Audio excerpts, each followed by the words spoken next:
تعاونوا على البر والتقوى ولا تعاونوا على الإثم والعدوان. صدق الله العظيم. واجب احترام صدر تقریب سردار دلشاد صاحب، واجب احترام پروفیسر شاد صاحب، پرنسپل پوسٹ گریجویٹ کالج باغ،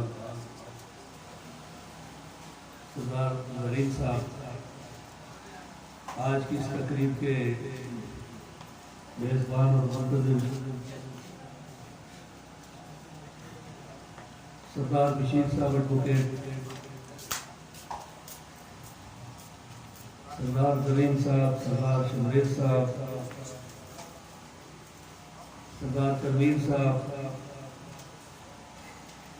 جماعت کے جنوبی باغ کے ہمارے سیاسی امور کے چیئرمین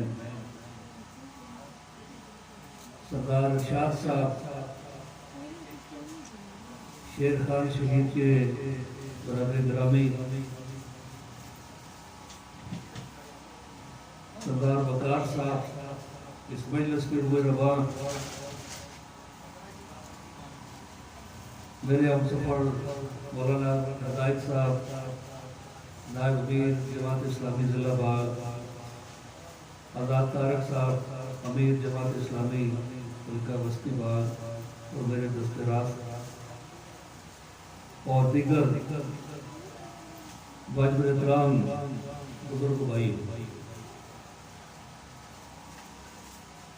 میں دلی طور پر ممنون ہوں کہ آج کی اس علمی تقریب میں مجھے آپ نے اعزاز بخشا. آج سے ایک ہفتہ پہلے ایک بیر کے لیے میں یہاں آیا تھا تو سردار زرین صاحب نے مجھ سے وعدہ لیا تھا اس لائبریری کے قیام کے حوالے سے انہوں نے بریف بھی کیا، تو میں نے ان سے وعدہ کیا تھا کہ میں انشاءاللہ حاضر ہوں گا. آج اللہ کا شکر ہے کہ میں آپ کے درمیان موجود ہوں. میں ان کو اس عظیم علمی ورثہ کے قیام کے لیے دلی طور پر مبارکباد پیش کرتا ہوں. چترا ٹوپی سے، اس مرکز سے میرا ایک بڑا جذباتی اور روحانی تعلق ہے، اور وہ شیر خان شہید کی نسبت سے ہے. یہاں پہلی مرتبہ کسی عوامی تقریب میں لانے کا سبب بھی وہی بنے، اور اس کے بعد لاتعداد مرتبہ پچھلے 20-25 سال کے سفر میں حاضری ہوئی ہے. تو آج میں ان کو اور دیگر شہداء کو اس جنوبی باغ سے اس تحریک کے دوران 1965-71 اور 1947 کے جو نامور ہمارے بزرگ شہداء ہیں، سردار عبداللہ، سردار جوار خان اور شیر خان شہید کے ساتھی اور شاگرد جو آج تک کشمیر کے اندر اپنی جانوں کا نذرانہ پیش کر رہے ہیں، ان سب کو سلام عقیدت پیش کرتا ہوں. آپ نے اس مرکز کے مسائل کی نشاندہی کی ہے تو مجھے اعزاز حاصل ہے، اور سردار بشیر صاحب گواہ ہیں کہ الحمدللہ اس مرکز کے لیے اس وقت روڈ کا کس طرح سے ہم نے اہتمام کیا. دیگر جو مسائل ہیں چھوٹے موٹے جو ہمارے بس اور بساط میں تھے، ان کو حکومت کے ذمہ داران کے نوٹس میں لانا، محکموں کے اندر فالو اپ کرنا، یا اپنے فنڈز میں سے جو حصہ ملا ہم نے کوشش کی ہے کہ چترا ٹوپی کے اس مرکز اور اس کے ہر وارڈ کو کوئی نہ کوئی حصہ پہنچے. اور میں اپنے ساتھیوں کا دلی طور پر ممنون ہوں، جیسے وقار صاحب نے اظہار بھی کیا ہے کہ اپنی جیب سے خرچ کر کے بھی انہوں نے ان منصوبوں کی تکمیل کی ہے۔ تو آپ سے وعدہ ہے یہ جو 2-3 مسائل جن کی آپ نے نشاندہی کی ہے، تو درمیان میں آپ نے فالو اپ بھی کوئی نہیں کیا، اور ہمارا مسئلہ یہ ہے کہ مسائل کا انبار ہوتا ہے۔ آج صبح بھی میں تاخیر سے اسی لیے پہنچا کہ صبح سے وفود آنا شروع ہو جاتا ہے، پورے حلقے سے، دوسرے حلقوں سے بھی، ظفر آباد سے بھی، راولہ کوٹ سے بھی، تو کئی کو وفود نپٹا کے میں یہاں پہنچا۔ تو اس کے لیے تھوڑا فالو اپ اور یاد دہانی اس کا اہتمام بھی آپ کیجئے۔